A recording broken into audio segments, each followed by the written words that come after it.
हाथ जोड़े।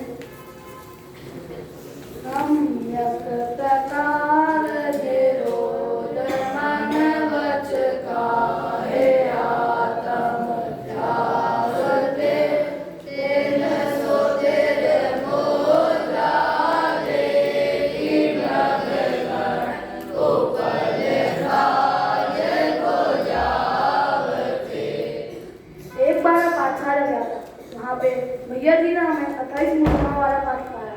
तो उन्होंने हमें बताया कि मुनिराज 3 मुक्ति एवं 5 इंद्रिय विजय को धारण करते हैं। तो मैंने एकांत में जाकर उनसे पूछा कि क्या आप मुझे ये विस्तार में समझा सकते हैं।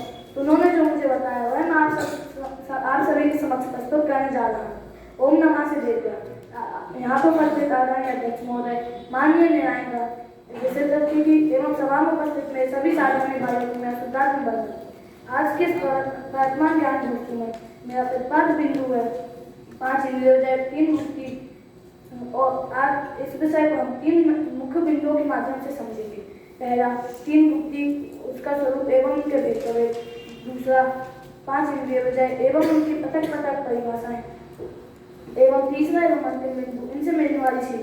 तो बढ़ते हैं अपने पहले बिंदु की ओर, जो है 3 मुक्ति। आचार्य गद्यपीठ स्वामी अपने मौलिक ग्रंथ तत्वार्थ सूत्र में 3 मुक्ति को समझाते हुए लिखते हैं। सम्यक योग निग्रह मुक्ति, अर्थात सम्यक प्रकार से लोगों का निरोध करने को ही मुक्ति कहते हैं। ये 3 प्रकार से होती है, मन मुक्ति, वचन मुक्ति एवं काय मुक्ति। उनमें के लिए पंडित गौरव जी छैराला ग्रंथ में एक उदाहरण भी लिखते हैं। जिस प्रकार मुनिराज एक वन में तपस्या कर रहे होते हैं, वहाँ पर पशुगण उनकी सुंदर मुद्रा को देखकर उन्हें पत्थर समझकर उनसे अपनी खुशी आदि दूर करते हैं। परंतु मुनिराज के तो योगों का निरोध हो चुका है, अर्थात उन्हें इसका विकल्प मात्र भी नहीं उठता। अब बढ़ते हैं अपने द्वितीय बिंदु की ओर, जो है 5 इंद्रिय विजय। शरीर के चिन्ह से जो आत्मा को ज्ञान कराने में निमित्त होते हैं उन्हें इंद्रिय कहते हैं। और उनसे विजय प्राप्त करना अर्थात उनकी प्रवृत्तियों को रोक देना उसे इंद्रिय विजय कहते हैं। ये 5 प्रकार से होती है, दर्शन इंद्रिय विजय, रसना इंद्रिय विजय, ज्ञान इंद्रिय विजय, चक्षु इंद्रिय विजय एवं प्राण इंद्रिय विजय। हम इनकी पृथक पृथक परिभाषा तथा एक उदाहरण देखेंगे। सबसे पहले स्पर्श इंद्रिय विजय। जो इंद्रिय आत्मा को छूकर ज्ञान कराने में निमित्त होती है उसे स्पर्श इंद्रिय कहते हैं, और उससे विजय प्राप्त करने को स्पर्श इंद्रिय विजय कहते हैं। इसका उदाहरण इस प्रकार है।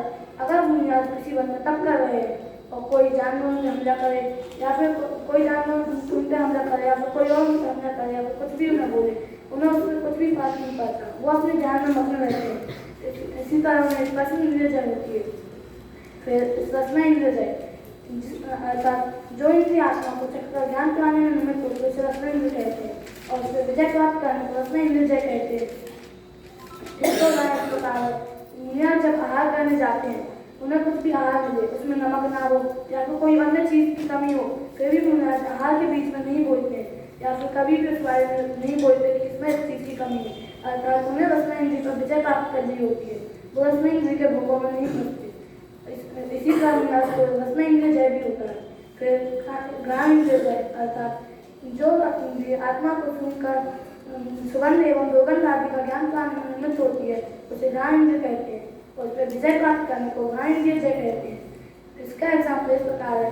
मुनिराज किसी वन में तप कर रहे हैं, तो उनको सर करने में उनके चारों ओर अग्नि जला दे, उसका भीषण धुआं है, उनकी नाक में जा रहा है, उन्हें चुभ रहा है बहुत ज़्यादा, उसकी बहुत दुर्गंध आ रही है, फिर भी मुनिराज अपने आत्मा में ही रमेंगे, उसके बारे में उनको विकल्प भी नहीं आएंगे, क्योंकि उन्होंने घ्राण इंद्रिय पर विजय प्राप्त कर ली है। चौथी चक्षु इंद्रिय, अर्थात चक्षु इंद्रिय, अर्थात जो इंद्रिय आत्मा को देखकर वर्ण आदि का ज्ञान कराने में निमित्त होती है उसे वर्ण इंद्रिय कहते हैं, और उस पर विजय प्राप्त करने को ही वर्ण इंद्रिय जय कहते हैं। इसका उदाहरण इस प्रकार है। जब कोई मुनिराज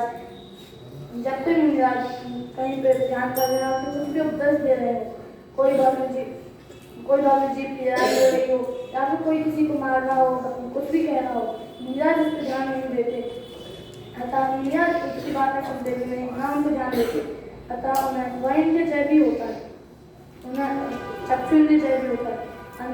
अंतिम और 5वीं इंद्रिय जो है चक्षु इंद्रिय जय, अर्थात जो इंद्रिय आत्मा को सुनकर शब्द आदि का ज्ञान कराने में निमित्त होती है उसे काय इंद्रिय कहते हैं, उस पर विजय प्राप्त करने को काय इंद्रिय जय कहते हैं।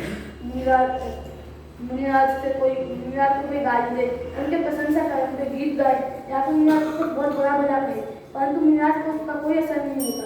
वो तो अपने आत्मा के चिंतन में रमे रहते हैं। इसी प्रकार ज्ञान इंद्रिय विजय होती है। अंत में मैं बस इतना ही कहूँगा कि जब तक अपन असदुपयोग से बाहर नहीं आते, तब तक सदुपयोग में इन 28 परिवारों का पालन करें, मुनिव्रत धारण करें एवं अंततः अशुभ एवं शुभ दोनों उपयोगों को छोड़कर शुद्धोपयोग द्वारा सिद्ध गति को प्राप्त करें। ऐसी मैं भावना से अपनी वाणी को विराम देता हूँ।